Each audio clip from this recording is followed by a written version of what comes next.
नमस्कार प्यारे दोस्तों, आपके अपने चैनल पीसीएस वाणी में आपका हार्दिक स्वागत एवं अभिनंदन है। जैसा कि पता है दोस्तों, सीटेट का एग्जाम प्रारंभ है, उसको दृष्टि में रखते हुए हमने मैथ का एक पृथक वीडियो बना दिया है। इसमें अभी तक जितने मैथ के प्रश्न पूछे गए हैं उनका हमने इसमें एनालिसिस किया है, और जो ज़्यादा प्रश्न पूछा जा रहा है उसका हमने शॉर्ट ट्रिक बताया है। आपने इस वीडियो को देख लिया तो समझ लीजिए आपके मैथ में, ठीक है ना, एक भी प्रश्न सीटेट में गलत नहीं होंगे। 30 में 30 आप कर पाओगे गारंटी के साथ। अतः आप इस वीडियो को पूरा जरूर देखिएगा। ठीक है दोस्तों, आइए आज का वीडियो शुरू करते हैं। मैथ में कैसे प्रश्न पूछे जाते हैं और सबसे ज़्यादा कौन से प्रश्न होते हैं उनको हम आपको बताते हैं। ठीक है, अभी तक के जितने भी पेपर हुए उनका हमने एनालिसिस किया है, और उनसे ही हमने, ठीक है, कुछ प्रश्न जो है जो बहुत पूछे जाते हैं चुन करके इसमें लिख लिया है, और आपके सामने उनको बताएंगे ताकि आप एग्जाम में गलती ना करो। बहुत ही बढ़िया ढंग से समझाया जाएगा, अतः आप इस वीडियो को पूरा ज़रूर देखिएगा। ओके, शुरू करते हैं दोस्तों। ये प्रश्न बहुत पूछा जाता है, ठीक है। मैं जो सीटेट का मैथ का सेक्शन होता है उसमें बहुत पूछा जाता है कि जैसे कोई संख्या दे देगा, ठीक है, उसमें दे देगा कि इसका सन्निकटम, ठीक है, सन्निकट या निकटतम हजारवां मान क्या होगा, 100वां मान क्या होगा, 1000वां मान क्या होगा, ऐसा प्रश्न पूछा जाता है। तो आपको ध्यान में क्या रखना है, इसको देखिए। जब भी ऐसा प्रश्न पूछा जाए तो इसमें देखिए 1000वां मान पूछ रहा है ना, तो देखिए अब यहाँ 49,532 लिखा हुआ है, ठीक है ना।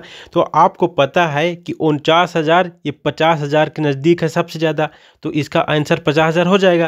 लेकिन आपको देखिए कंपेरिजन कैसे करना। अगर यही मतलब जो है 45,000, ठीक है, होता तो ये बीच, इसमें हमेशा एक बात ध्यान दीजिए कि बीच वाला 5 का अंतर लिया जाता है, ठीक है ना। बीच में जो 5 है उसको छोड़ करके अगर यहीं पर 44,000 हो जाता, 44,532, तो ये किसकी तरफ चला जाता, ये, ठीक है, 40,000 की तरफ चला जाता। ठीक है, यहीं पर अगर 46,000 हो जाता, ठीक है, 46,000 हो जाएगा, तब भी ये जो है नीचे की तरफ चला जाएगा, नहीं 50,000 की तरफ चला जाएगा। हमेशा बीच का जो है 45 यानी मतलब जो है 5 का लिया जाता है। ओके, अब देख, अब जैसे आपको बता दें हम, यहाँ पर देख लीजिए, यहाँ पर जैसे इसमें पूछा है 150, ठीक है, 150 का 100वां मान पूछा है, ठीक है। तो 150 इसमें देखिए मिडिल है, बिल्कुल मिडिल है। तो अगर ये इसमें पूछ ले 152 का 100वां मान पूछेगा तो ये 200 हो जाएगा, ठीक है। 152 का पूछेगा तो 200 हो जाएगा। क्यों? क्योंकि 150 को मध्य में रखेंगे तो ये किसकी तरफ जा रहा है, 152, ये 50 से ज़्यादा हो गया ना, तो ये जा रहा है 200 की तरफ। और अगर यहीं पर 149 हो जाता तो ये आपका 100 की तरफ चला जाएगा, ठीक है ना। ये इस तरह लिया जाता है, यानी मतलब जो मध्य है, ठीक है ना, मध्य को से ऊपर अगर होगा तो दूसरी तरफ चला जाएगा, मध्य के मतलब जो नीचे होगा तो वो दूसरी तरफ चला जाएगा। Okay, clear. जैसे हम 1 से 10 तक की बात करेंगे तो 5 इसका मध्य होगा, तो 5 में अगर 4 की बात करेंगे तो 1 की तरफ चला जाएगा। अगर यहाँ पर 6 की बात करेंगे तो ये 10 की तरफ चला जाएगा, मतलब ये, ठीक है, इस तरह आपको लिया जाता है, यानी सबसे निकटतम, यानी जो उसके नज़दीक हो, ठीक है। ओके, आगे चलते हैं। ऐसा प्रश्न पूछा जाता है, आप बिल्कुल ध्यान रखिएगा, ठीक। और ये देखिए, ये प्रश्न भी पूछा गया एग्जाम में, अब पूछा भी जाता है। सबसे बड़ी संख्या आपको छांटना है, वर्ग में दे देगा, ठीक है ना। जैसे लिखा 2+2 और इसका मतलब जो है ब्रैकेट में स्क्वायर दे दिया, तो आपको क्या करना है, इनको पहले हमेशा ब्रैकेट के अंदर का पहले सॉल्व किया जाता है, तो इनको पहले आप जोड़ लीजिए। आप जोड़ेंगे तो 6 हो जाएगा, 6 का स्क्वायर करेंगे तो 36 हो जाएगा, ठीक है। इसके बाद 4 का स्क्वायर आप पता ही है, करेंगे तो 16 होगा। और देखिए इसमें गुणा करना है तो अंदर पहले गुणा कर लीजिए, ठीक। गुणा करने के बाद फिर इसके बाद स्क्वायर करिए। देखिए गुणा करेंगे 2 दूना 4, 4 दूना 8, 8 है, 8 का स्क्वायर करेंगे 64 हो जाएगा, ठीक है। इसके पश्चात दोस्तों आपको क्या करना है, ये लास्ट वाला है, ठीक है। इसमें देखिए, इसमें 2 ब्रैकेट लगे हैं, तो पहले आप अंदर वाला ब्रैकेट सॉल्व कर लीजिए। तो अंदर वाला सॉल्व करेंगे तो ये 4 का स्क्वायर आ जाएगा, ठीक है, और बाहर से एक ब्रैकेट लग जाएगा, तो फिर अंदर फिर अब स्क्वायर सॉल्व करना है। तो 4 का स्क्वायर 16 हो गया। अब देखिए ब्रैकेट बड़ा वाला है, तो इसके बाद इसको अब जब आप सॉल्व करोगे तो 16 का स्क्वायर कितना हो जाएगा, 256। तो सबसे बड़ा कौन, यही हो जाएगा आपका लास्ट वाला, ये सबसे बड़ा हो जाएगा। ऐसे प्रश्न पूछे जाते हैं। और जब भी आप ऐसे प्रश्न सॉल्व करें, जब ब्रैकेट लगा हो तो ब्रैकेट के अंदर का पहले सॉल्व कर लीजिए। बोर्ड मास का नियम आप जानते ही होंगे, बोर्ड मास, ठीक है। बोर्ड मास का नियम आपको पता ही होगा। बोर्ड से पहले ब्रैकेट, ओ से ऑफ यानी ऑफ लगा हो तब उसको ऑफ यानी का, ठीक है, गुणा होता है उसका मतलब, और डी से डिवीजन, और एम से मल्टीप्लाई, और ए से एडिशन यानी जोड़, और ए से सब्ट्रैक्शन। ओके, आगे चलते हैं। लास्ट में सब्ट्रैक्शन किया जाता है। देखिए दोस्तों, ऐसे क्वेश्चन भी पूछे जाते हैं। इसमें पूछा जाएगा कि कोई बच्चा जो है ऐसे प्रश्न को सॉल्व करता है और उसमें ये गलतियां कर देता है, यानी 1+2 यहाँ पर क्या लिखा है, 1+1 और 2 हो जाएगा, और 2+3 यहाँ पर 5 कर दिया है। ठीक है, यानी सेम उस जैसे है लिखा हुआ है वैसे ही जोड़ दिया है। तो इसका मतलब ये है कि बच्चा असमान जो भिन्न है, ठीक है ना, असमान हर वाले भिन्नों की अवधारणा को नहीं जानता है, यानी लघुत्तम समापवर्तक की अवधारणा से परिचित नहीं है। ऐसे प्रश्न पूछे जाते हैं। जब भी भिन्न की बात आए, असमान भिन्न को सही से नहीं सॉल्व कर पाता, तो इसका मतलब क्या है, वो लघुत्तम समापवर्तक की अवधारणा को नहीं समझता है। क्योंकि जब भी असमान भिन्न सॉल्व की जाती है तो आपको पता ही है, आपको बता दें, असमान भिन्न जब भी सॉल्व करें 1/2 है प्लस 1/3 असमान हर है इसमें।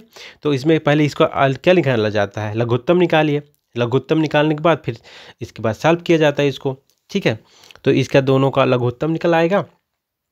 इसके बाद इसमें फिर ऊपर प्लस कर देते हैं गुणा करने के बाद। ओके, आगे चलते हैं।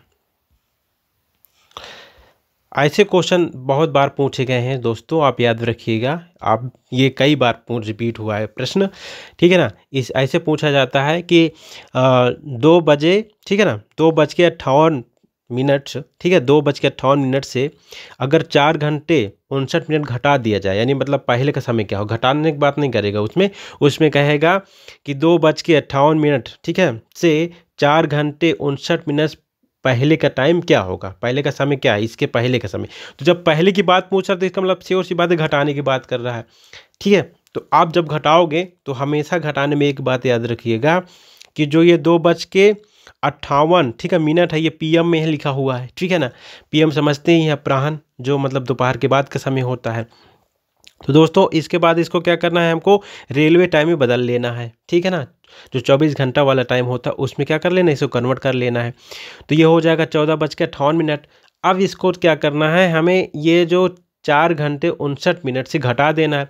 तो आप देखिए, घटाने की ट्रिक होती है। घटाने में अब मोस्टली लोग गलती करते हैं कि जैसे इसमें क्या हुआ कि ये 14 और 58 लिखा हुआ है, तो ये 4 और 59 लिखा है, तो इसमें से इसने एक हासिल दे दिया, तो ये 18 में से 9 गया, फिर इसे एक हासिल ले लिया। ऐसे नहीं होता है, ठीक है ना। जब भी आप घटाओ तो हासिल तो लिया जाएगा, लेकिन देखिए कैसे हासिल लिया जाएगा आपको बताते हैं। हासिल लेगा, देखिए पूरा जब ये इससे देखिए नहीं घट रहा है, ये देखिए ये 58 जो है 59 से घटेगा नहीं। तब क्या किया जाएगा कि 14 से, ठीक है ना, 14 से एक पूरा हासिल ले लेगा। तो एक, अब देखिए 14 घंटा था ना, तो 14 घंटे का मतलब क्या है, एक पूरा घंटा ले लेगा ये, ठीक है ना। 1 घंटे का मतलब क्या हुआ, 60 मिनट, क्योंकि इधर मिनट है, इधर साइड क्या है, ये मिनट की साइड है। तो 60 मिनट पूरा लेके जब इसी इधर पहुँचेगा ये घंटा, तो मिनट में कन्वर्ट हो जाएगा। तो क्या हो जाएगा इसमें 60 और प्लस 58, ठीक है, इनको क्या कर दिया जाएगा, जोड़ दिया जाएगा। इसने 1 घंटा ले लिया, तो इस 60 मिनट हो गया। 60 मिनट को हम 58 से जोड़ेंगे तो 118 हो जाएगा। अब 118 से 59 को माइनस करोगे तो 59 आ जाएगा। अब यहाँ पर कितना बचा था, 1 घंटा ले लिया था इसने, तो यहाँ पर 13 बचा। ठीक है, अब 13 को, ठीक है, 4 से घटाओ, तो 13 को जब 4 से घटाओगे तो यहाँ पर 9 बचेगा। ठीक है, तो ये आपका आंसर आ जाएगा घटाने पर। ओके, आगे चलते हैं। देखिए पासा से 1-2 प्रश्न पूछे जाते हैं, ठीक है, तो आप इसको भी ध्यान रखिए। पासा की अपोजिट साइड हमेशा ध्यान दी जाती है। अब पासा में जो है अपोजिट साइड ही पूछा जाता है। तो इसमें पूछेगा कि 2 की अपोजिट क्या होगी। तो जब ऐसे प्रश्न हो तो 2 का अपोजिट हमेशा उसके एक छोड़ करके होता है, ठीक है ना। यहाँ पर मतलब कोई भी अपोजिट पूछेगा तो एक छोड़ करके। अब देखिए 2 का अपोजिट 1 हो जाएगा, 3 का अपोजिट 6 हो जाएगा, और देखिए ये हो जाएगा 5 का अपोजिट 4, यानी 4 हो जाएगा। ऐसे प्रश्न पूछे जाते हैं, ठीक है। और गणित की दोस्तों एक हम अलग से और वीडियो बनाएंगे जिसमें गणित पेडागोजी की बात होगी, ठीक है ना। जो मतलब जो है अभी तक प्रश्न पूछे गए हैं तथ्यात्मक रूप से, उनकी बात करेंगे, ठीक है। तो इसमें हमने उनको नोट नहीं किया है, इसमें सिर्फ सवालों को नोट किया है। ओके, उसका अलग से आपको वीडियो प्रोवाइड कर दिया जाएगा। गणित में जैसे ये सवाल है, ऐसे तथ्यात्मक सवाल हैं जो पेडागोजी वाले, इनको अलग से बनाएंगे हम। गणित में सवाल हल करना क्या है, ये क्रियाकलाप आधारित एक उपागम है। सिर्फ सी बात है, सवाल का हल करना मतलब क्रियाकलाप है, एक उपागम है उस तरह का। तो ऐसे प्रश्न पूछे जाते हैं। और समचतुर्भुज के विकर्णों से संबंधित प्रश्न पूछे जाते हैं दोस्तों। ये यूपी टेट में ज़्यादा प्रश्न ऐसे पूछे जाते हैं, ठीक है, समचतुर्भुज वगैरह से। इसमें तो पूछे जाते हैं लेकिन कम पूछा गया है। समचतुर्भुज से एक प्रश्न पूछा गया था, हो सकता है आपके अगले एग्जाम में आ जाए। इसमें पूछा गया था कि समचतुर्भुज के विकर्णों की लंबाई जो है 8 सेंटीमीटर और 6 सेंटीमीटर, तो उसका परिमाप बताना है। तो आपको क्या करना है, देखिए जब भी भुजा निकाली जाती है तो भुजा बराबर होता है 1/2, ठीक है। विकर्ण जो होते हैं, विकर्ण स्क्वायर प्लस जो दूसरा विकर्ण वो स्क्वायर हो जाता है। तो ऐसे में क्या करते हैं हम कि जितनी यहाँ पर देखो लंबाई दी है, ठीक है, जो विकर्णों की लंबाई दी है तो विकर्णों की लंबाई यहाँ रख दोगे। जब यहाँ रखोगे तो 8 स्क्वायर हो जाएगा, 6 स्क्वायर हो जाएगा। 8 और 6 दिया हुआ है यहाँ पर, देख लीजिए।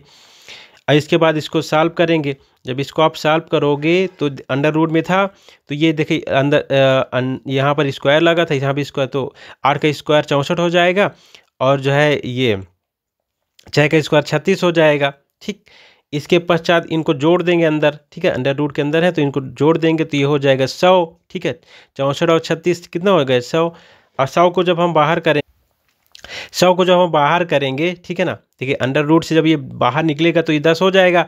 अंडर रूट का मतलब क्या होता है आपको पता ही होगा कि जैसे देखिए अंडर रूट में क्या होता है, ये 100 है, अंडर रूट लगा हुआ है, ठीक है ना। तो इसका मतलब ये है, ये 100 का वर्ग है, ठीक है ना। हमेशा आप ये ध्यान रखिएगा, ये वर्गमूल होता है, ओके। यानी 100 का देखिए 10 का वर्ग क्या हो जाएगा, 10 का जब वर्ग स्क्वायर करोगे आप तो ये 100 हो जाएगा, ठीक, ओके। और अंडर रूट में क्या करते हैं, जैसे कोई संख्या 2 बार जब लिखते थे तो एक बाहर निकाल लेते हैं। देखिए 10 × 10, तो एक बाहर जब निकाल लेंगे तो अंडर रूट हमेशा हट जाता है, ठीक है। तो ये 10 बाहर आ गया, 10 बाहर आ गया तो ये देखिए अंडर रूट हट गया। इसके बाद 1/2, अब इसमें 2 का जब इसमें डिवाइड करोगे तो आपका 5 आ जाएगा, 2 पंचे 10, ओके। आगे चलते हैं। इसके बाद दोस्तों एक भुजा, देखिए भुजा की मतलब माप आ गई, तो परिमाप अब जब निकालोगे समचतुर्भुज का तो क्या होता है, 4 × भुजा, यानी मतलब 4, मतलब उसमें भुजाएं होती हैं, तो परिमाप निकालने मतलब चारों भुजाओं की जो माप होती है, तो 4 × भुजा, तो 4 का ये भुजा 1 निकल ही आई है, ठीक है। तो 4 × भुजा बराबर 20 सेंटीमीटर आ जाएगा, ठीक है, परिमाप, ओके। आगे चलते हैं। ऐसे भी प्रश्न पूछे जाते हैं क्वेश्चन में, जो पेपर होता है दोस्तों।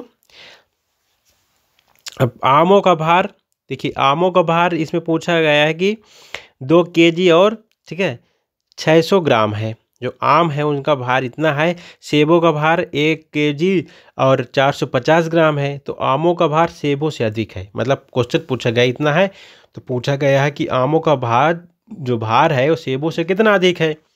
अधिक की जब बात हो दोस्तों तो हमेशा वहाँ मतलब माइनस होता है, ओके। देखिए आपको क्या करना, पहले आप हमेशा जो आमों का भार है और सेबों का भार है उनको प्लस कर दीजिए, ठीक है।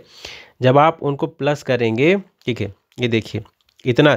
अब एक चीज़ हमेशा आप याद रखिएगा, 2 kg यहाँ पर लिखा हुआ है, ठीक है। तो 2 kg का मतलब क्या हुआ, 2000, ठीक है, ग्राम।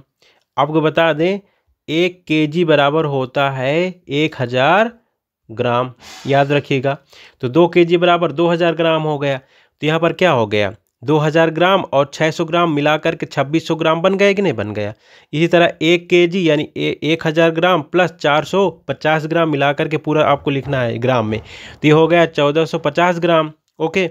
अब इनको दोनों क्या करना, 2600 ग्राम से 1450 को माइनस करोगे आप तो 1150, ठीक है ना, ग्राम आंसर आ जाएगा। यही अब इसको आपको केजी में कन्वर्ट कर लेना है। तो देखिए 1150 की बात है तो 1150 हुआ, तो 1000 में 1 kg हो गया और 150 ग्राम आपको बच गया, तो एक kg और 150 ग्राम आंसर आ गया, ओके। मतलब इतना अधिक है, ओके। क्वेश्चन है ऐसे क्वेश्चन देखिए, आयत और वर्ग से बहुत क्वेश्चन पूछे जाते हैं, तो आप एक बार उनको जरूर सॉल्व कीजिए।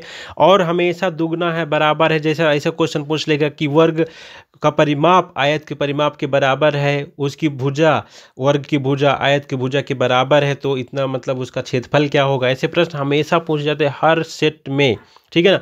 जब भी सीटेट की परीक्षा होती है तो आयत और वर्ग से प्रश्न पूछा ही जाता है। तो आपको हम बता देते हैं, देखिए आयत क्या होता है, वर्ग क्या होता है, एक बार आप जान लीजिए। देखिए, आयत के सामने सामने की भुजाएं क्या होती हैं, बराबर होती हैं। ये सामने सामने की भुजा बराबर और ये सामने सामने की भुजा बराबर होती हैं। जो आयत का क्षेत्रफल होता है दोस्तों, लंबाई गुणे चौड़ाई होता है। जो इसकी लंबाई होती है और चौड़ाई होती है वो क्षेत्रफल होता है। आयत की बात हो रही है, ओके। जो इसका परिमाप होता है आयत का, वो 2, ठीक है, गुणे लंबाई प्लस चौड़ाई, ठीक, ये इसका परिमाप होता है आयत का। लेकिन जब वर्ग होगा दोस्तों, तो वर्ग में क्या होता है, वर्ग की चारों भुजाएं क्या होती हैं, बराबर होती हैं। चारों भुजाएं बराबर होती हैं। तो जब इसका क्षेत्रफल होगा तो इसमें क्या होता है, भुजा का स्क्वायर, यानी भुजा गुणे भुजा। भुजा मतलब जो होती है 2 बार उसका गुणा कर दो तो ये होगा जाएगा वर्ग का क्षेत्रफल। और जब इसकी परिमाप की बात आती है तो 4 गुणे भुजा, ठीक है। देखिए 4 है, ठीक है, 4 भुजाएं हैं तो 4 का माप हो गया, ठीक है, वही भुजा, ओके। ऐसा ही होता है। तो अब इसमें क्वेश्चन क्या पूछा गया है, देख लीजिए। एक आयत की लंबाई, ठीक है, एल है, एल, एल से लंबाई, ओके, जिसकी चौड़ाई और लंबाई की आधी है। देखिए क्या बात कर रहा है, ये ऐसे ही प्रश्न पूछे जाएंगे। चौड़ाई लंबाई की आधी है, जो आयत की लंबाई है, ठीक है, चौड़ाई और लंबाई की क्या है, आधी है। इस आयत का परिमाप क्या होगा यदि लंबाई को दुगनी और चौड़ाई को समान रखा जाए। चौड़ाई को समान रखा जाए और लंबाई की बात हो रही तो लंबाई को क्या दुगना कर दिया जाए, दुगना। ऐसे ही क्वेश्चन पूछा जाता है मोस्टली, ठीक है। अब देखिए, आयत की लंबाई की एल है और चौड़ाई, ठीक है, लंबाई की दुगनी करनी है। देखिए यहाँ पर आप देख सकते हो, यहाँ पर लंबाई की आधी है, चौड़ाई जो है, चौड़ाई यदि हो गई, लंबाई की आधी का मतलब क्या होगा, 1/2, ठीक है। ये लंबाई हो गई, इसकी चौड़ाई क्या है, आधी, तो मतलब ये L/2 हो जाएगा, सिर्फ सी बात है। आधा का 1/2 मतलब आधा होता है, तो यहाँ पर होकर जग गया। अब इसके बाद क्या है दोस्तों, कि आयत की लंबाई, ठीक है ना, 2, ठीक है, गुणे एल, यानी मतलब आगे देखिए क्वेश्चन दिया हुआ था कि यदि लंबाई को दुगना कर दिया जाए, ठीक है ना, और चौड़ाई को समान रखा जाए, ठीक। यहाँ देख सकते हो आप, ये क्वेश्चन में है, यदि लंबाई को दुगना कर दिया जाए, तो दुगना यहाँ पर किया गया ना। जब भी दुगने की बात आएगी, हमेशा किसी चीज़ का दुगना करना होगा तो उसमें 2 का गुणा कर दिया जाता है। एल में 2 का गुणा कर दिया तो 2L बन गया ना।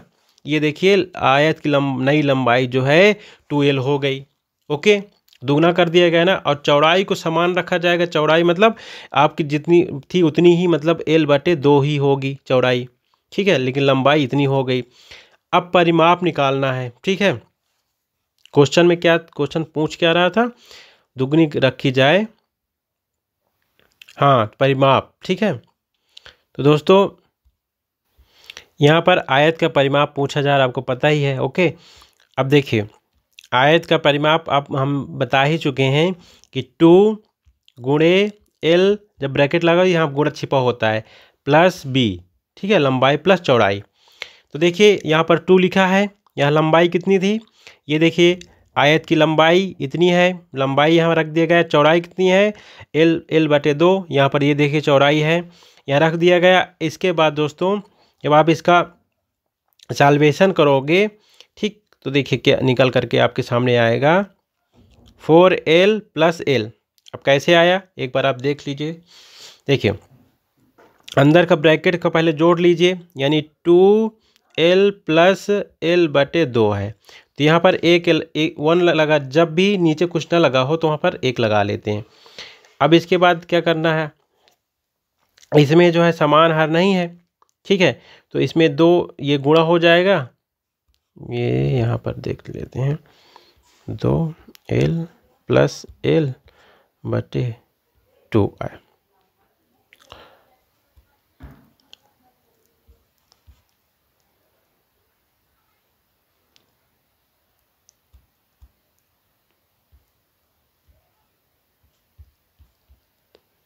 L/2 ऐसे लिख लीजिए।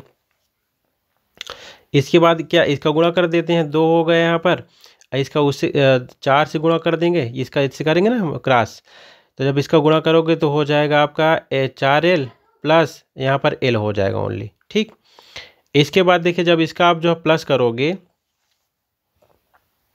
ओके दोस्तों, इतना आया। देखिए ब्रैकेट की बात हो रही, तो ब्रैकेट बाहर 2 था, तो इसको जब आप बाहर लाएंगे तो ये 2 और ये 2 कैंसिल हो जाएगा। ओके, और ये दोनों देखिए 4L प्लस L जो है जुड़ जाएगा, तो ये 5L हो जाएगा।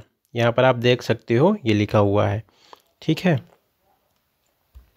इतना आ जाएगा। ठीक, तो ये आपका आंसर आ जाएगा। जब इसको जोड़ेंगे तो 5L ये परिमाप निकल कर आ जाएगा। ओके, एक बार अपने हिसाब कर लीजिएगा, बहुत आसान होता है, कुछ नहीं होता इसमें। ओके, आगे देखते हैं। ऐसे प्रश्न भी बहुत पूछे जाते हैं कि स्थानीय मान, अंकित मान, ठीक है ना, का अंतर, गुणनखंड, ठीक है, ये सब पूछा जाता है। ये पूछेगा, स्थानीय मान का योग भी पूछा जाएगा, अंतर भी पूछा जाएगा, गुणनफल भी पूछा जाएगा। तो अब क्या करते हैं, देखिए आप हमेशा स्थानीय मान तो आप जानते ही हैं। ठीक, स्थानीय मान जो होता है, जैसे कि 6 है, जो ये 6 किस जगह पर रखा है, तो 6 का देखिए स्थानीय मान, यहाँ पर 6 के स्थानीय मान पूछेंगे सारे 6 के, तो एक 6 का ये 6 हो जाएगा, और एक 6 का क्या होगा 600, यानी 6 के बाद कितना है स्थान है, ये सैकड़ा की जगह पर है। ठीक है, 1 2, 6 के बाद कितने अंक हैं, 2 अंक है, तो 2 जीरो लग जाएंगे। आप इससे भी समझ सकते हो। और ये वाले 6 के बाद 4 अंक हैं, तो ये मतलब 6 के बाद 4 जीरो लगा दो आप। ठीक है, तो ये 60,000 हो गया। अब इसके बाद इनका योग पूछा, तो इनको आप प्लस कर दो सभी को। ठीक है, 6 और ये 6, ये 600 और 6000 को प्लस करोगे तो इतना आंसर आ जाएगा। इसके बाद अगर ये गुणनखंड पूछ लिया, वो गुणनफल पूछ लिया, तो गुणनफल में क्या करते हैं, जैसे जितना आया था इनका सबका गुणा कर देते हैं। अंतर पूछ लिया तो इनको घटा देते हैं, बस ऐसा ही पूछेगा क्वेश्चन। ठीक है, ये बिल्कुल। और अंकित मान भी पूछेगा। तो दोस्तों अंकित मान का मतलब क्या होता है, स्थानीय मान में क्या होता है, जो जगह, जो जिस प्लेस वैल्यू होती है वो, तो जिस स्थान पर वो रखा है उसका मान पूछा जाता है। ठीक है ना, जैसे ये 6 है, ये वाला 6 है अगर, तो ये किस जगह पर रखा है, इस सैकड़ा की जगह पर रखा, तो ये 600 हो जाएगा। लेकिन अगर इसी 6 का, ठीक है ना, ये यहाँ पर इस अंकित मान पूछ लिया, तो अंकित मान का मतलब होता है फेस वैल्यू, यानी जितना 6 है उतना ही होगा। ठीक है ना, यानी ये 6 का अंकित मान 6 ही होगा, लेकिन स्थानीय मान 600 होगा। ओके, बात समझ में आ गई ना। यानी अंकित मान में हमेशा जितना अंक होता है उतना ही मान उसका होता है। ओके, फेस वैल्यू जितना लिखा उतना। लेकिन स्थानीय मान में वो उसकी मतलब वैल्यू क्या है, ठीक है ना, 6 है तो 6 किस जगह पर है, वो मतलब सैकड़ा, हजार, दहाई किस जगह पर है, इसकी बात होती है उसमें। ओके, आगे चलते हैं। ऐसे भी प्रश्न दोस्तों एग्जाम में पूछे जाते हैं। ऐसे लिखा पैटर्न पूछा जाएगा कि 1 गुणे 1 बराबर 1 हो जाएगा, 11 गुणे 11 बराबर 121 हो जाएगा, 111 गुणे बराबर हो जाएगा इतना। फिर इसके बाद जो है इतने गुणे बराबर कितना होगा, इसका आंसर पूछा था। तो ऐसे में क्या करते हैं आप, जब देखिए इसमें 5 अंक हैं, इसमें भी 5 अंक हैं, ठीक है, तो इनको क्या करें आप, पहले शुरुआत में जब आप देखिए इसमें क्या हो रहा है कि शुरुआत में जो अंक है उनको मतलब बढ़ता चला जा रहा है, लेकिन बाद वाले अंक भी घटते चले जाते, एक छोड़ करके घटता चला जाता है। मतलब पहले 1 2 3 4 5 तक आपको लिखना है, 5 अंक है तो 5 तक लिख लीजिए, लेकिन बाद में जब लास्ट वाले अंक लिखोगे आप तो एक घटा करके, ठीक है ना, एक घटा करके यानी एक अंक छोड़ करके आपको लिखना है। तो यहाँ पर 4 लिखना है, 3 लिखना है, 2 लिखना है और 1 लिखना है। ठीक है, लास्ट में हमेशा एक घटा करके 5 हो, क्योंकि 5 तक तो आप लिख चुके हो, जब आप लास्ट में लिखोगे घटा कर घटते क्रम में लिखना है। पहले बढ़ते क्रम में जितने अंक लिखी हैं, जितने अंक लिखे हैं उतने घटते क्रम में, बढ़ते क्रम में लिख दो, लेकिन बाद में जब घटते क्रम में लिखोगे तो जहाँ आप छोड़ोगे, ठीक है, उससे एक घटा करके उसको घटते क्रम में लिखना है, तो आपका आंसर बिल्कुल करेक्ट हो जाएगा। ओके, आगे चलते हैं। ये क्वेश्चन तो बहुत बार पूछा जाता है, ये मतलब हर पेपर में पूछा ही पूछा जाता है। आप इसको बिल्कुल बिल्कुल भी मतलब गांठ बांध लीजिए, मतलब रट लीजिए।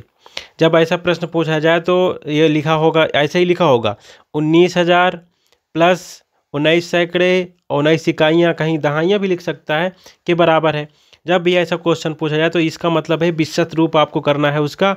अब विशत रूप करने के बाद जो है आपको आंसर निकालना है। तो इसका देखिए 19,000 में लिख लीजिए पूरा आप, 1900 लिख लीजिए, और 19 लिख लीजिए। जब आप इनको जोड़ दोगे तो ये आंसर आ जाएगा, हमेशा ऐसा करिएगा। यानी जब ये ऐसा प्रश्न पूछा जाए तो उनको विस्तृत रूप से लिख लीजिए, विस्तृत उनका कर लीजिए, ठीक है ना, विस्तारित रूप लिख लीजिए, आंसर आ जाएगा तुरंत। इसके बाद नेक्स्ट क्वेश्चन है दोस्तों, जो आपके एग्जाम में ये तो हमेशा ही पूछा जाता है, ये भी प्रश्न हमेशा कई बार पूछा गया है, कई क्या है हर सेट में पूछा जाता है। ये कौन सा सही नहीं है, इसमें दिया होगा, देखिए आपको हमेशा मिलीलीटर, लीटर जितने मापक हैं उनकी आपकी इकाइयाँ याद रखनी है, ठीक है ना। कौन क्या होता है, मतलब छोटी छोटी चीज़ें इसमें पूछी जाती है। जैसे 1 और आधा दर्जन बराबर कितना होता है, 18, श्योर सी बात है। 1 दर्जन में 12 होता है तो आधा दर्जन में 6 होगा, और 12 6 18 हो जाएगा, तो ये तो सही हो गया।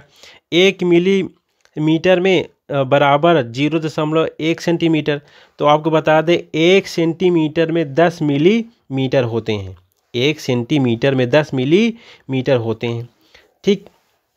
तो जब 10 होंगे तो आपको पता है कि यहाँ पर उल्टा पूछा, 1 मिलीमीटर पूछा है, तो 1 मिलीमीटर का मतलब ये है 1 मिलीमीटर, तो आपका क्या हो जाएगा 1/10 सेंटीमीटर, ठीक है। 1/10 सेंटीमीटर हो जाएगा, नहीं हो जाएगा। तो जब 1/10 सेंटीमीटर हो जाएगा तो आपको पता है नीचे जब दशमलव पर कन्वर्ट करोगे आप, जितना नीचे 0 लिखा होता है तो पीछे से उतना दशमलव लग जाता है। तो यहाँ पर क्या हो जाएगा 1.0 यानी 0.1 हो जाएगा, पीछे से हमेशा 1 दशमलव लग जाता है। नीचे 10 है तो 1 दशमलव, अगर 100 है तो 2 दशमलव, ठीक है ना, ऐसे लगाते हैं।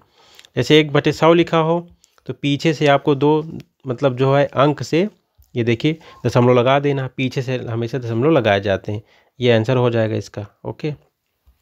इस तरह और 3 लीटर और 30 मिलीलीटर बराबर 330 मिलीलीटर, ये गलत हो जाएगा आपका। कैसे, देखिए 3 लीटर में कितना मिलीलीटर होता है, 3 लीटर का मतलब 3000, ठीक है ना, 3000 मिलीलीटर। आपको बता दें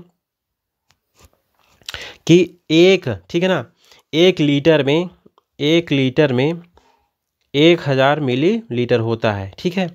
तो उस हिसाब से जो है 3 लीटर में कितना हो जाएगा 3000 और 30 मिलीलीटर, तो 3030 मिलीलीटर आंसर होना चाहिए। तो इसमें 330 लिखा तो ये गलत हो जाएगा। और 1 पैसा बराबर, ठीक है, 1 पैसा बराबर 0.01, ये सही है। क्यों, आपको बता दें, देख लीजिए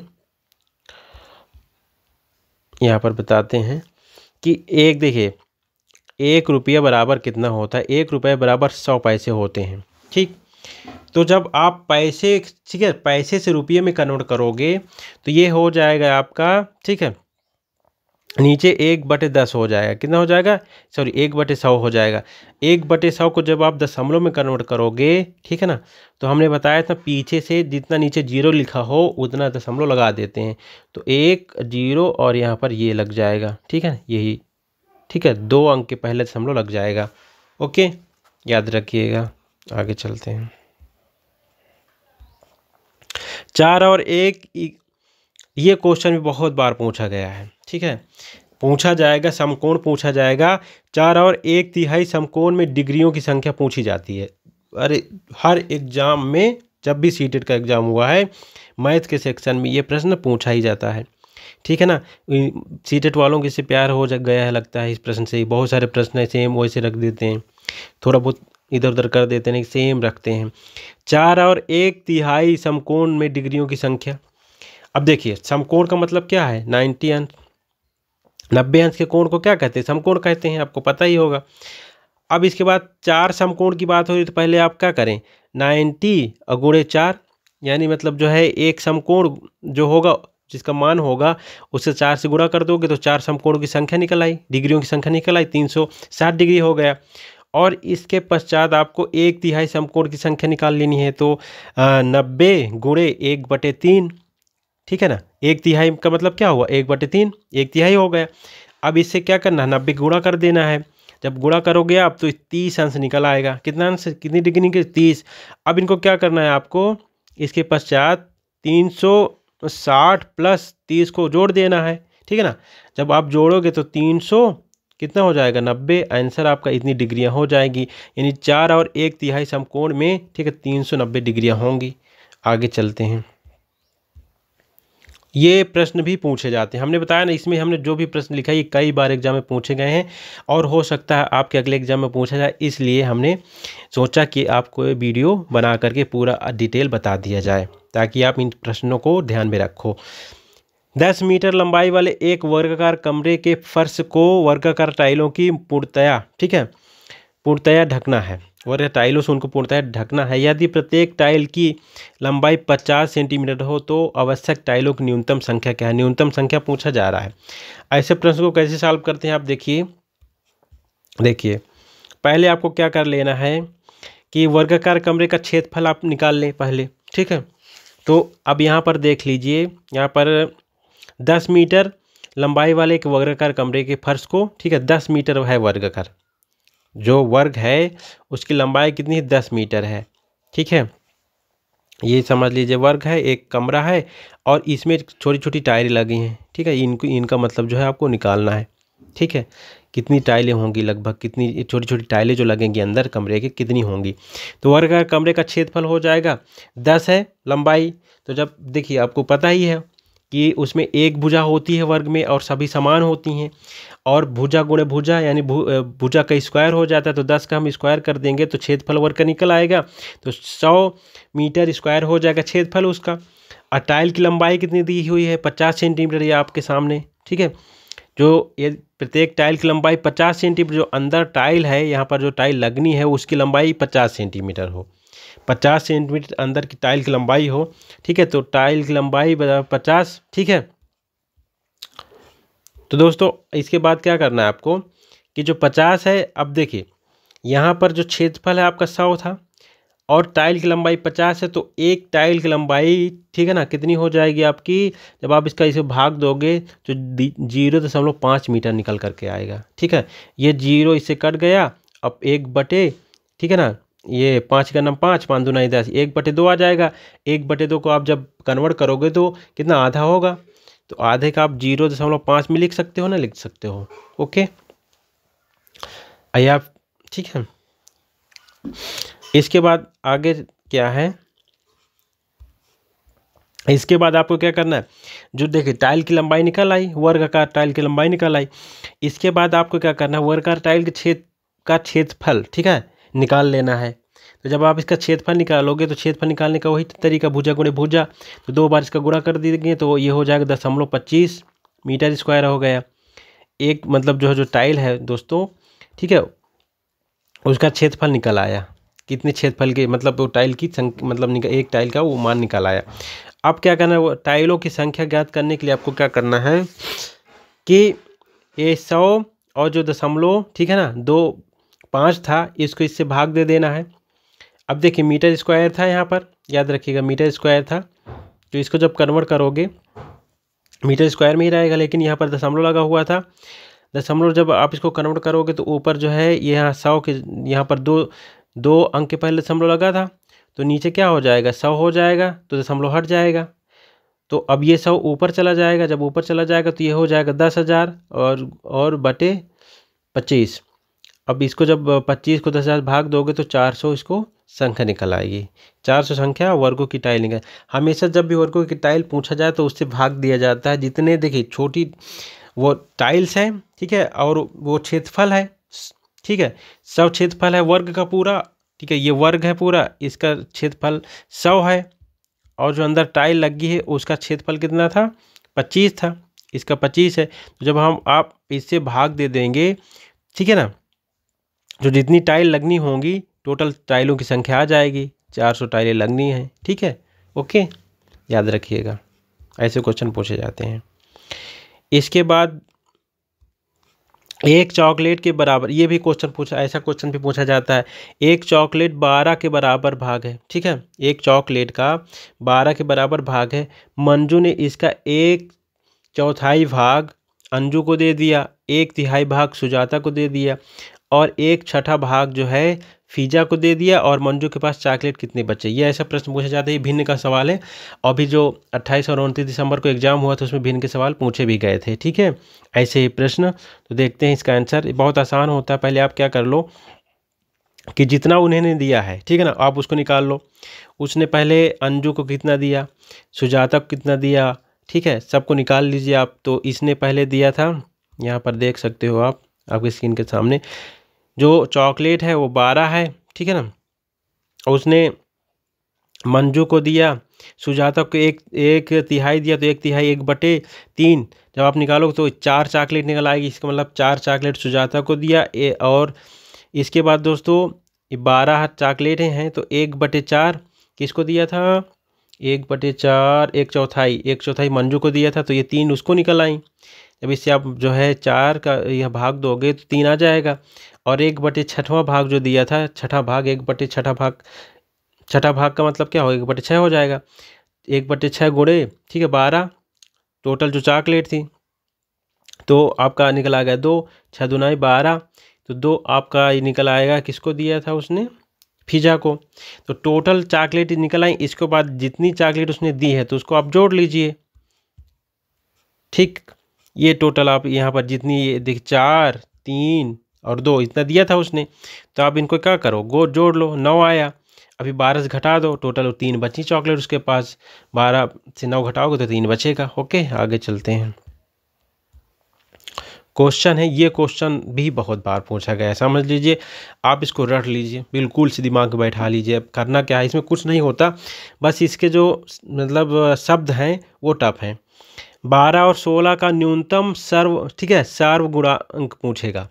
जब यहाँ सार्वगुणांक लिखा होगा, गुणज लिखा होगा, ठीक है, सार्वगुणज लिखा होगा दोस्तों, तो इसका मतलब लासा की बात हो रही है, ठीक है। न्यूनतम सर्वगुणज की बात जब करेगा तो लासा इसमें पूछ रहा है। आप बिल्कुल आप रट लीजिए, सर्वगुणज की जब बात करेगा तो लासा है, लासा लासा। और यहाँ पर न्यूनतम सर्वगुणज की बात कर रहा तो ये भी लासा, मतलब इनका और इनका लासा निकालने के बाद जो है इतना आएगा आंसर, वो करना है। तो देखिए 12 और 16 का लासा 48 होगा, 10 और 15 का लासा 30 होगा, ठीक है। लासा निकालने को तो आप जानते ही होंगे, लासा कैसे निकाला जाता है। लासा में क्या होता है, ऐसी न्यूनतम संख्या लिखी होती है जो मतलब ये 12 और 16 लिखा है इससे डिवाइड हो जाए, ऐसी न्यूनतम संख्या जो 12 और 16 से डिवाइड हो जाए, ठीक है।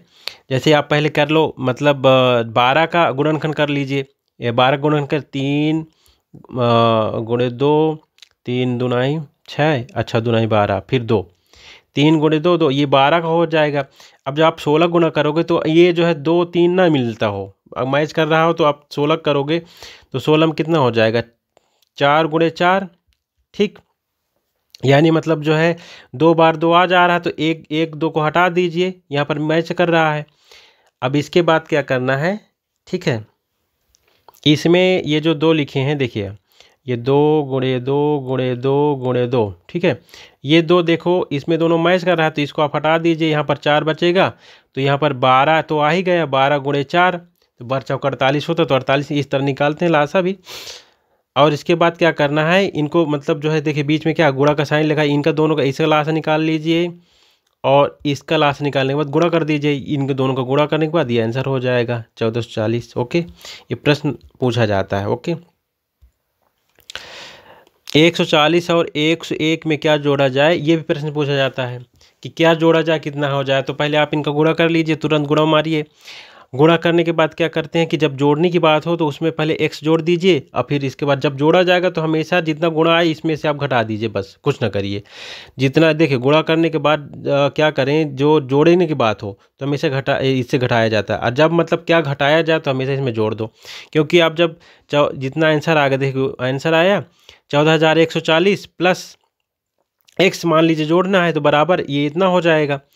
लेकिन दोस्तों आपको करना क्या है, ठीक है, इसके बाद जब ये देखिए x यहीं रुक जाएगा और ये पलट जाएगा, जब पलटता है पक्षांतर होता है तो चिन्ह बदल जाते हैं, तो यहाँ पर क्या हो जाएगा, ये माइनस का चिन्ह लग जाएगा, और जब गुणा का साइन हो तो नीचे आ जाता है, भाग में आ जाता है, तो हमेशा उल्टा हो जाता है उसका। ओके, अब इसके बाद ये घटाने के बाद ये देखिए आंसर आ गया। आगे चलते हैं। क्वेश्चन है, 2 वर्गों के परिमाप 12 सेंटीमीटर 24 सेंटीमीटर है, बड़े वर्ग का क्षेत्रफल छोटे वर्ग के क्षेत्रफल के कितना गुना, ये प्रश्न पूछे जाते हैं। देखिए 2 वर्गों का परिमाप 12 सेंटीमीटर 24 सेंटीमीटर है, ठीक। बड़े वर्ग का क्षेत्रफल छोटे वर्ग के क्षेत्रफल कितना गुना है, गुना भी पूछा जाता है। ऐसे ही प्रश्न पूछे जाते हैं, घुमा करके थोड़ा पूछे जाते हैं। आपके माइंड का स्टेटस चेक किया जाता है, समझ मतलब जो है परखी जाती है। देखिए छोटे का वर्ग का परिमाप है 4a, ठीक है। और देखिए जो परिमाप होता है, वर्ग का परिमाप होता है 4a होता है। आपको पता है भुजा गुणे 4, 4 से जब भुजा में गुणा कर दोगे तो वर्ग का परिमाप निकल आएगा। तो वर्ग का परिमाप ये होता है। छोटे वर्ग का परिमाप कितना 12 सेंटीमीटर, ये यहाँ लिखा है, बड़े का 24 है। तो इसके बाद जब इसका परिमाप आप निकालोगे, ठीक, तो इसका 12 से क्या कर दोगे, गुणा कर दोगे, ठीक। तो दोस्तों यहाँ पर देख लिया, अब परिमाप लिखा हुआ है, याद ध्यान दे दीजिए, भुजा नहीं लिखी हुई है, वर्गों की भुजा नहीं लिखी, तो आपको पहले भुजा निकाल लेनी है। तो आपको परिमाप पता है इतना होता है, तो जब भुजा निकालोगे तो हम 4 से इसमें भाग दे देंगे, तो क्या हो, एक भुजा निकले, यानी 3 भुजा रही होगी, तभी तो 3 चौक 12 होगा। 4 का गुणा करोगे एक भुजा में तो 12 परिमाप निकल आएगा। तो देखिए 3 तो इसकी क्या हो गई, भुजा निकल आई। अब जब इसके बाद क्षेत्रफल निकालना है, क्या, वर्गों के क्षेत्रफल छोटे वर्ग से कितने गुना, पहले वर्ग का क्षेत्रफल निकालोगे तभी तो दोनों का पता चलेगा। फिर वर्ग का क्षेत्रफल निकालो, तो क्षेत्रफल निकालने में क्या है, भुजा गुणे भुजा, भुजा गुणे भुजा, एक का स्क्वायर। जब क्षेत्रफल कितना हो जाएगा, 9, 3 गुणे 3 यानी 9 हो जाएगा, 9 सेंटीमीटर स्क्वायर। छोटे का इसी तरह निकालना है, ये छोटा हो गया। बड़े का इसी तरह निकालना है, 24 था और इसका एक भुजा निकाल लीजिए, 6 आ जाएगी। और क्षेत्रफल जब निकालोगे 6 का स्क्वायर 36 क्षेत्रफल हो गया, ठीक है। इसके बाद जब गुणे की बात होती है तो हमेशा क्या किया जाता है, उसको जो है या तो आप जो है अनुपात में लिख लो, ठीक है, ये 36:9 लिख लो, या फिर जो है क्या करो, उनके डिवाइड कर दो, तो कितने गुना है और तुरंत निकल आएगा। तो जब 36, ये बड़ा हमेशा जो है ये डिवाइड होता है छोटे से, तो 9 को जो है 9 से 36 को डिवाइड करोगे तो 4 आ जाएगा। यानी जो है जो आपका बड़े वर्ग का क्षेत्रफल छोटे वर्ग से कितना गुना है, ठीक है, बड़े वर्ग का क्षेत्रफल जो है 4 गुना अधिक है, ओके, छोटे वर्ग से। ओके, आगे चलते हैं। क्वेश्चन नंबर 25 है। ऐसे भी प्रश्न पूछे जाते हैं कि 2:17 PM के 11 घंटे बाद के समय क्या होगा। देखिए उसमें पहले का समय पूछा था, इसमें बाद का समय। जब बाद का समय पूछा जाएगा दोस्तों, तो आपको क्या करना है, उसको रेलवे टाइम में कन्वर्ट नहीं करना है। आपको क्या करना है, इनको जस्ट जो है वो कर देना है, जोड़ देना है, वैसे जैसे लिखे हों। 2 और 17 और 11 घंटे 59 मिनट को जोड़ दें, तो जब जोड़ेंगे तो 13 और 76 आ जाएगा। अब क्या करना है, अब इनको आप जो है टाइम में कन्वर्ट कर लीजिए, ठीक है। तो देखिए 76 यहाँ पर लिखा है, तो 76 को जब आप जो है उसमें कन्वर्ट करोगे समान टाइम में, तो देखिए यहाँ पर 60 से जब इसको घटाओगे तो 16 अधिक है इसमें, ठीक है ना, 16 अधिक है ना, तो 16 के यहाँ पर क्या हो जाएगा, मिनट हो जाएगा। लेकिन अब जो है 1 घंटा इसमें जो ज़्यादा है, ठीक है ना, उसको आप इधर भेज दोगे, 13 की जगह ये 14 हो जाएगा। जब ये 14:16 हो जाएगा तो 2:16, ठीक है ना, ओके, जो समान टाइम होगा और AM होगा, श्योर सी बात है, ठीक है। आगे चलते हैं।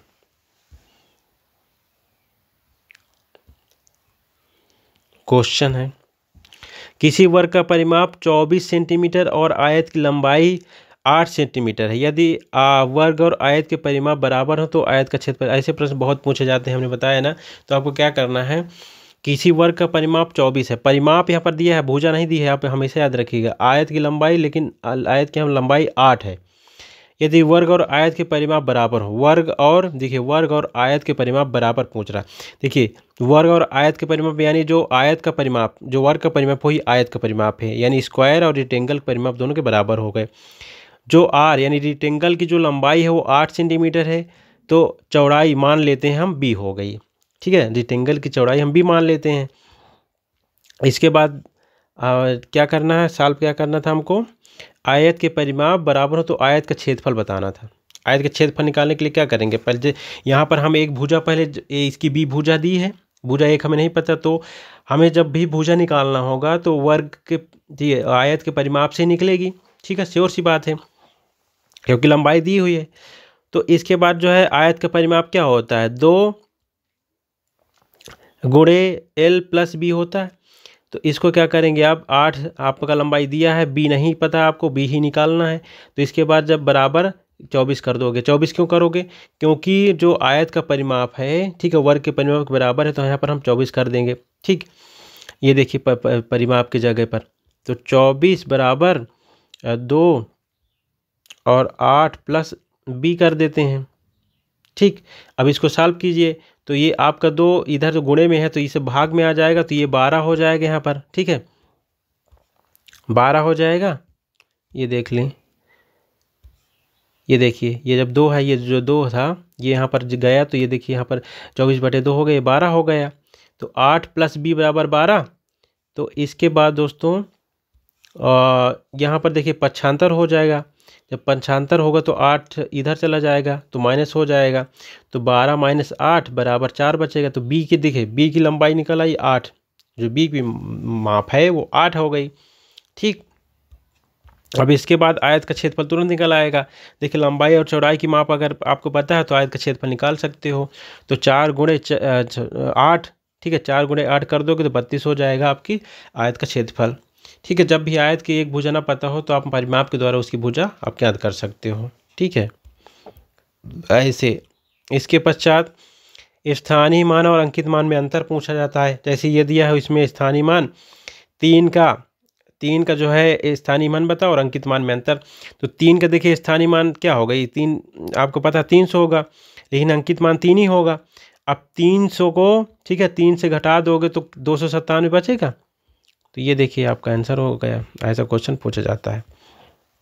इसके बाद ऐसे भी क्वेश्चन पूछे जाते हैं बहुत, वही वाला क्वेश्चन देखिए फिर 3.5 समकोणों में डिग्रियों की संख्या।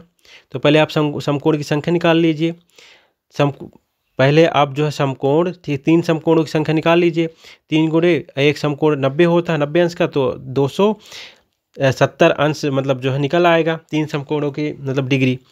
और आधे के निकालेंगे तो 45 होगी। जब 1/2 का आप करोगे 90 का तो 45 होगा। अब इनको जोड़ दें आप तो हो जाएगा 315। ठीक है, डिग्रियाँ 3.5 समकोणों की जो डिग्रियाँ हैं 315, ठीक है, अंश होंगी।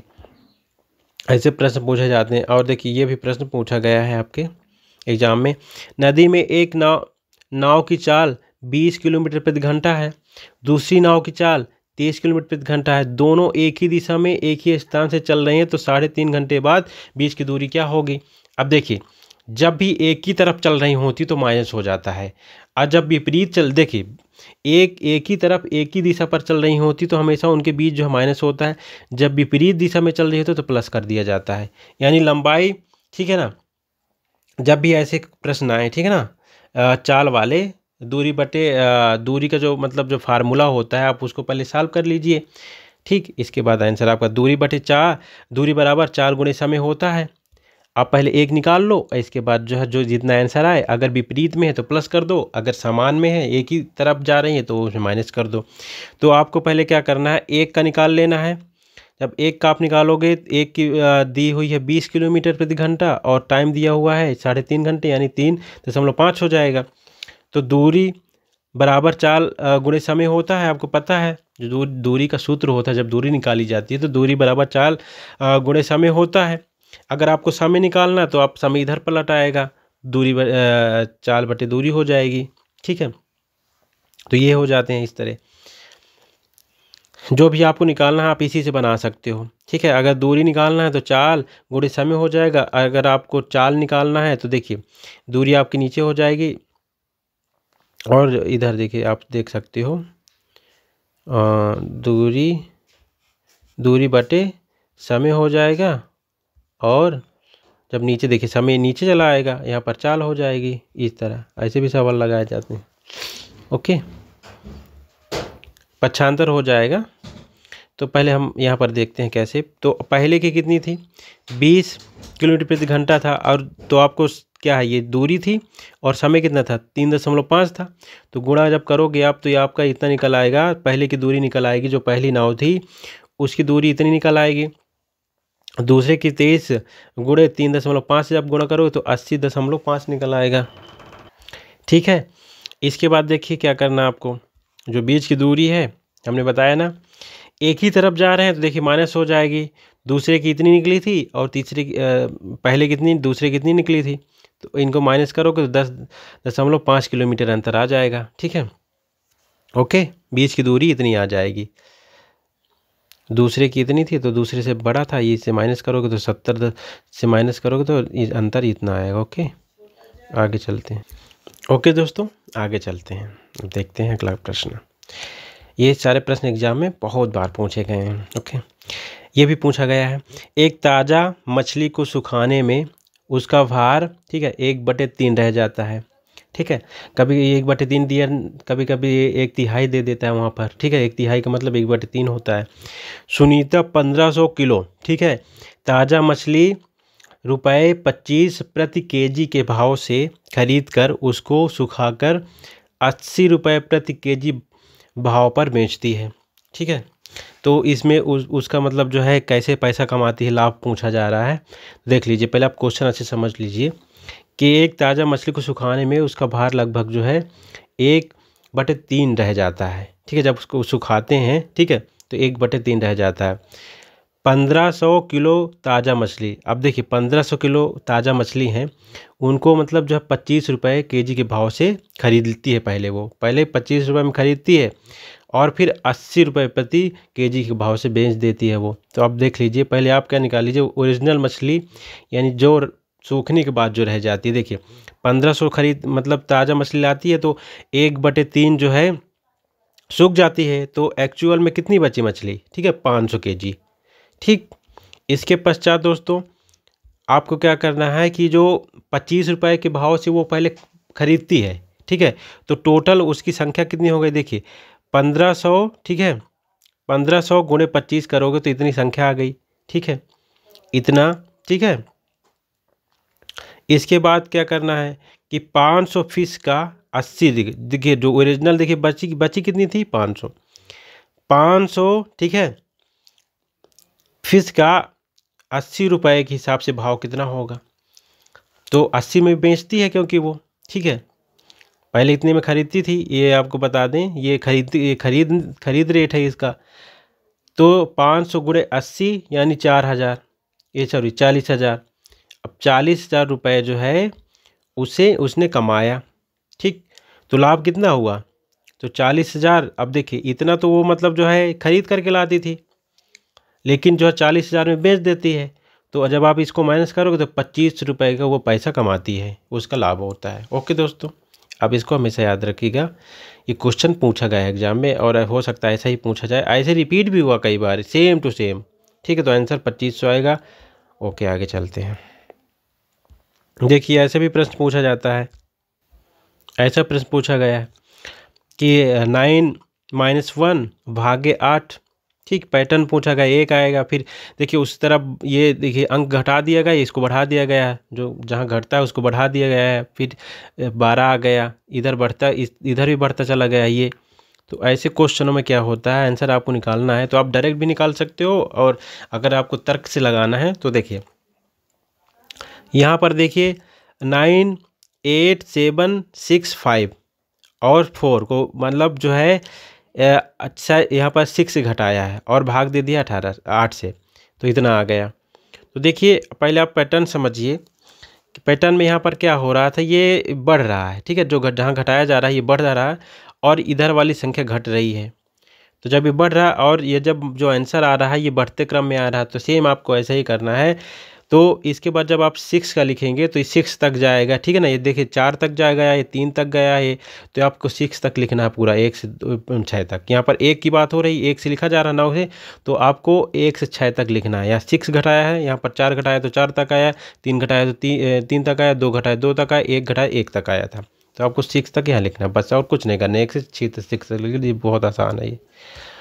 इसके बाद दोस्तों क्वेश्चन, एक बोतल में 750 मिली, ठीक है, जूस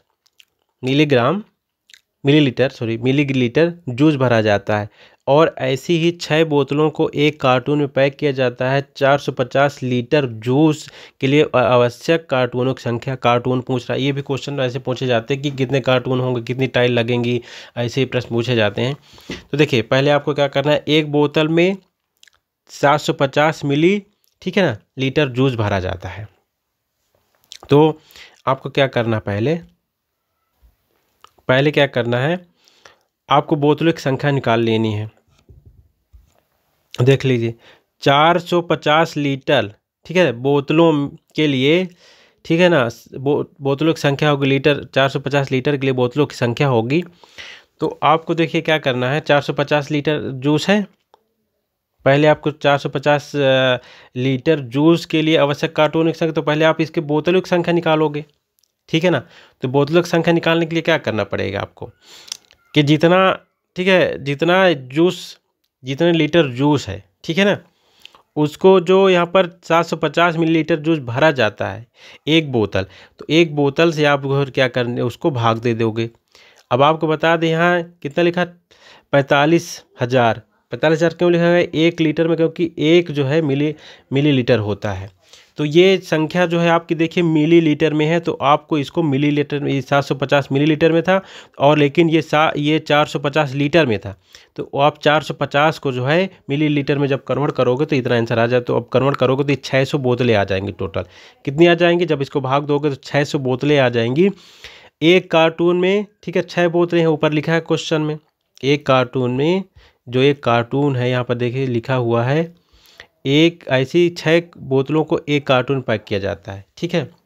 6 बोतलों को एक कार्टून में पैक किया जाता है, ठीक है। जो एक कार्टून है आपका, इसमें 6 बोतलें हैं, ठीक है।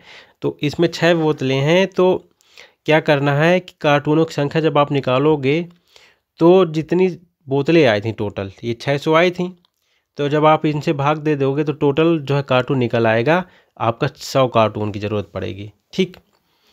ओके, आगे चलते हैं। ऐसे क्वेश्चन में हमेशा, जब भी क्वेश्चन ऐसे सॉल्व होते हैं तो हमेशा भाग दिया जाता है, याद रखिएगा। कार्टूनों की संख्या, टाइल्स की संख्या पूछी जाए तो आप तुरंत भाग दे दो, तभी उनकी संख्या निकलेगी, ठीक है। आगे, किसी आयताकार बॉक्स ए की आंतरिक लंबाई, चौड़ाई, ऊंचाई इतना दिया है, ठीक है, क्रमशः बी की इतना दिया है, ठीक। तो बी के आयतन, ठीक है ना, ए का आयतन बी का कितना गुना है, ये देखिए गुना वाले क्वेश्चन पूछ लिए। तो आप जब ऐसे क्वेश्चन हो, ठीक है, तो ए का आयतन निकालने के लिए क्या किया जाता है, लंबाई गुणे चौड़ाई गुणे ऊंचाई, ठीक है, ये आप कर दीजिए। ये आ गया 5400 सेंटीमीटर। बी का क्या हो जाएगा, 18, देखिए बी का ये दिया हुआ है, तो बी का आप निकाल लीजिए 1080 सेंटीमीटर आ जाएगा। अब इसके बाद हमने बताया था ना कि या तो अनुपात में निकाल लीजिए, या तो इनको डिवाइड कर दीजिए। एक का आयतन बी के आयतन का कितना गुना है, तो आप क्या करेंगे, इनको देखिए अनुपात में लिख लिया आपने, ये देखिए अनुपात में लिख लिया। ए आपका ये पहले वाला हो गया, बी ए वाला हो गया, तो 5400 अनुपाते 1080। तो आप जब इनको डिवाइड करोगे तो 5 अनुपाते 1 निकल आएगा, ठीक। ओके, तो आयतन ये मतलब जो आपका इतने गुना है, यानी ए का आयतन, ठीक है, बी के आयतन का 5 अनुपाते 1 है, ठीक है। ए का 5 है और बी का 1 है, ठीक है, यानी ए का आपका 5 गुना ज़्यादा है बी से। क्वेश्चन है, ये देखिए, ये भी प्रश्न पूछा जाता है, ये पूछा जाएगा, 42 के गुणनखंडों की संख्या पूछी जाएगी। तो 42 का आप गुणनखंड कर लीजिए ऐसे, या फिर ऐसे देखिए, जब 42 का आप गुणनखंड करोगे तो 1 आएगा, 1 से डिवाइड हो जाएगा, 2 से भी होगा, 3 से भी होगा, ठीक है, 6 से भी होगा, 7 से भी होगा, 14 से भी होगा, और 21 से भी होगा, और 42 खुद से होगा। तो आप इनको गिन लीजिए, 8 है लगभग, ठीक है। 1 2 3 4 5 6 7 8, यानी 8 जो है गुण संख्याओं की संख्या होगी। ये मतलब जिससे डिवाइड हो रहा है उसको आपको लिख करके उसकी संख्या बता देनी है, आसान है क्वेश्चन। फिर क्वेश्चन पूछा गया है कि 6 घंटों में सेकंडों की संख्या कितने दिनों में मिनटों की संख्या के बराबर। ये क्वेश्चन घुमा फिरा के पूछा जाता है, कभी 6 घंटों में सेकंडों की संख्या दिनों और मिनटों के बराबर पूछ ली जाएगी, कभी 15 घंटों में दिनों की संख्या और मिनटों के बराबर पूछ ली जाएगी। तो ये क्वेश्चन बार बार घुमा फिरा के पूछा जाए, इसका आंसर 15 होता है। आपको बता भी देते हैं कैसे। देखिए 6 घंटों में सेकंडों की संख्या आपको देखिए 6 गुणे सेकंड, जब ये मिनट को सेकंड में पहले कन्वर्ट करेंगे तो 60 गुणे 60 करेंगे तो सेकंड में कन्वर्ट हो जाएगा। और दिन है, इसको आप इसमें कन्वर्ट कर लीजिए, 6 घंटा है, 6 घंटा में कर लिए तो टोटल सेकंड इतना निकल आएगा। एक दिन में मिनट, एक दिन में मिनट आप जब निकालोगे तो 24 एक दिन होता है, 1 घंटा होता है, और गुणे 60 हो जाएगा, तो ये हो जाएगा एक दिन में 24 घंटे होते हैं, 24 गुणे 60 एक, ठीक है, मिनट हो गया। इसके बाद जो है 15 दिन में जब निकालोगे, ऑप्शन में दिया रहेगा तो ऑप्शन से आप निकल आएगा, तो 1440 गुणे 15 बराबर जो है 2100, ठीक है, 21,600 निकल आएगा, सेकंड के बराबर निकल आएगा, यानी 15 दिनों में, ठीक है ना, 15 दिनों में 6 घंटों की में सेकंडों की संख्या बराबर हो जाएगी। समझ में आई बात? ठीक, यानी जब हम देखिए ये जो है आपका मिनट है, ये मिनट है, ठीक, इस मिनट को, ओके, इस मिनट को जो है दिनों में कन्वर्ट किया गया है, ओके, तब जाकर कितने सेकंड आ गए हैं दिनों में। जब इस मिनट को हम दिनों में गुणा करेंगे तो इतने सेकंड के बराबर आ जाएगा, ओके। अब आगे देखते हैं, ये भी क्वेश्चन पूछा जाता है, 210 के धनात्मक गुणनखंडों का योगफल पूछा जाएगा। ऐसे देखिए सूत्र होता है, धनात्मक गुणनखंडों के योगफल का सूत्र होता है AP+1 -1, ये सूत्र होता है। अब बी में इसी तरह लिखा जाता है, अगर एक और दिया है तो सी में भी लिख लो आप, आगे बढ़ते हुए लिखा जाता है। तो इसमें क्या होगा, 210 का पहले गुणनखंड करो, तो पहले 210 का गुणनखंड करोगे तो 2 गुणे 3 गुणे 5 गुणे 7 आ जाएगा। तो जो P होता है दोस्तों, वो आपका जो है जो इसमें वो लगा होता है, ठीक, ऊपर जो है जो घात होती है वो P होता है, क्यों होता है, तो आपको इसको लिख लेना है। और जो 2 होता है आपका, ये जो AB है ना, ये आपके ये जो गुणनखंड जिससे हुआ ये AB हैं सब, ठीक है ना, ABC, तो ये देखिए लिखा हुआ है ABC 7 तक है। और नीचे उसी तरह आप लिख लीजिए, जैसे यहाँ पर बताए हम वैसे लिख लिए, लिखने के बाद आप इसको सॉल्व कर लीजिए, आंसर आ जाएगा, ठीक है। इसके बाद ऐसा क्वेश्चन पूछा जाता है, 26 और 26 के शतांक को लिखा जाएगा। देखिए 26 और 26 शतांक, शतांक का मतलब क्या होता है, दशमलव का जो स्थानीय मान होता है उसका मतलब है, यानी मतलब बटे। तो 26 + 26 बटे शतांक, शतांक का मतलब 100, ठीक है ना, यानी 26 बटे 100। जब भी शतांक दशांक पूछा जाए ना, तो इसका मतलब है दोस्तों कि वो मतलब जो है दशमलव का स्थानीय मान पूछा, तो स्थानीय मान है, ठीक है। तो अब इसमें क्या करें, विस्तारित रूप है उसका दशमलव का, तो 26 प्लस, जब इसका आप जो है इसको ये 26 बटे 100 को आप जब समान रूप में लिखोगे या भिन्न में लिखा हुआ है दशमलव रूप में जब आप लिखोगे तो ये हो जाएगा, देखिए नीचे 2 जीरो है ना, तो पीछे से जो है 2 अंक के पहले दशमलव लग जाएगा, ये देखिए यहाँ पर लगा है ना। अब जब इसको आप जोड़ोगे तो 26 10, यहाँ पर 2 जीरो बढ़ा, जब दशमलव न लगा 2 जीरो बढ़ा लेते हैं, यहाँ पर जो है ये 26 लिखा है, यहाँ पर 1 जीरो बढ़ा लें तो 26, यहाँ पर दशमलव 26 हो जाएगा ये आंसर, ओके, जब जोड़ोगे। इसके बाद क्वेश्चन है दोस्तों, ये भी एग्जाम में क्वेश्चन पूछा गया है,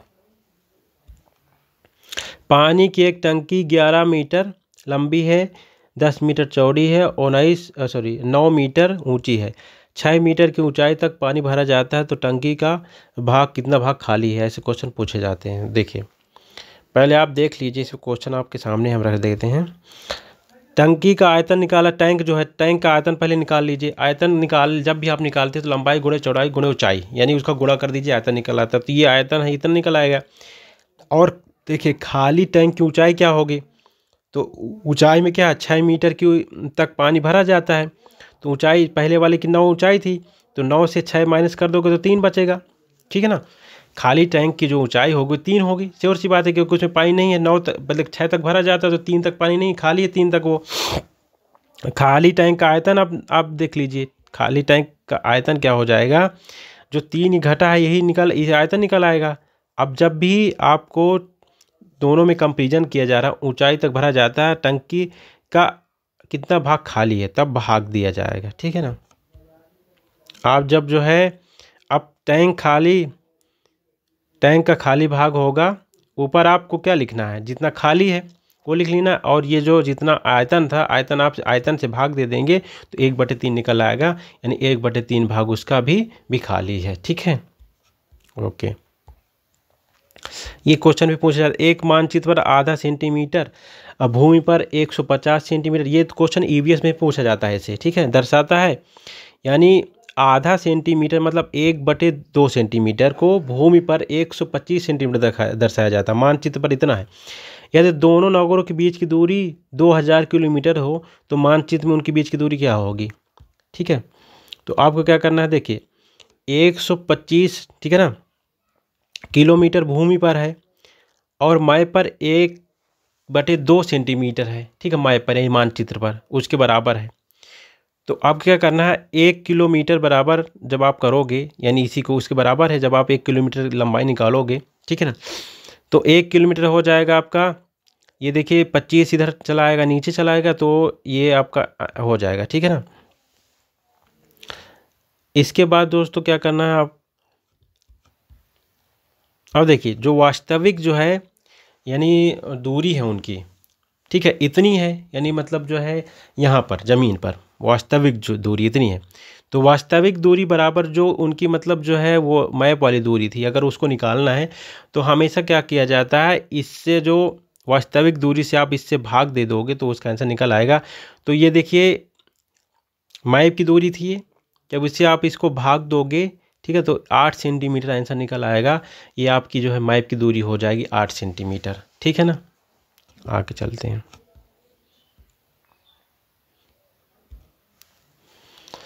660 विद्यार्थी हैं, ठीक है, किसी मतलब स्कूल में 660 विद्यार्थी हैं, 2/3 लड़के हैं टोटल उसमें से। और अब देखिए यहाँ पर पूछा जा रहा है लड़कों की संख्या का 3/4 भाग और लड़कियों की संख्या का एक चौथाई भाग खिलाड़ी हैं, ठीक है। तो कुल खिलाड़ी कितने हैं, यहाँ पर खिलाड़ियों की संख्या पूछी जा रही। तो आपको क्या करना है, इसे बहुत आसान सवाल होते हैं, ऐसे पूछे जाते हैं सीटेट में ज़रूर। इसमें देखिए 660, पहले आप लड़कों की संख्या निकाल लेंगे तो 2/3 अब गुणे 660, तो लड़कों की संख्या निकल आएगी 440। लड़कियों की संख्या जब निकालेंगे तो 660 से 440 को भाग देंगे तो टोटल लड़कियां बचेंगी, तो 220 लड़कियां हो जाएंगी। इसके बाद खिलाड़ी लड़के क्या होंगे, आपने वहाँ पर देखा है कि खिलाड़ी कितने हैं, लड़कों 3/4 है, लड़कों का 3/4, लड़कियों का 1/4। यहाँ पर आप देख सकते हो जो खिलाड़ी हैं 3/4 लड़कों का है और लड़कियों का 1/4 है, 1/4 मतलब, ठीक है। तो आप उनकी संख्या निकाल लीजिए, जो एक्चुअल लड़के आए थे उनसे निकलेगा। तो लड़कों की संख्या आई थी 440, तो 3/4 खिलाड़ी जब निकालोगे तो 330 खिलाड़ी लड़के हो जाएंगे, और लड़के 1/4 जब आप इसमें गुणा करोगे तो 55 जो है लड़कियां आ जाएंगी खिलाड़ी। तो कुल खिलाड़ी हो जाएंगे, जब प्लस कर दोगे तो 385 टोटल खिलाड़ी हो जाएंगे, ठीक है। आगे चलते हैं।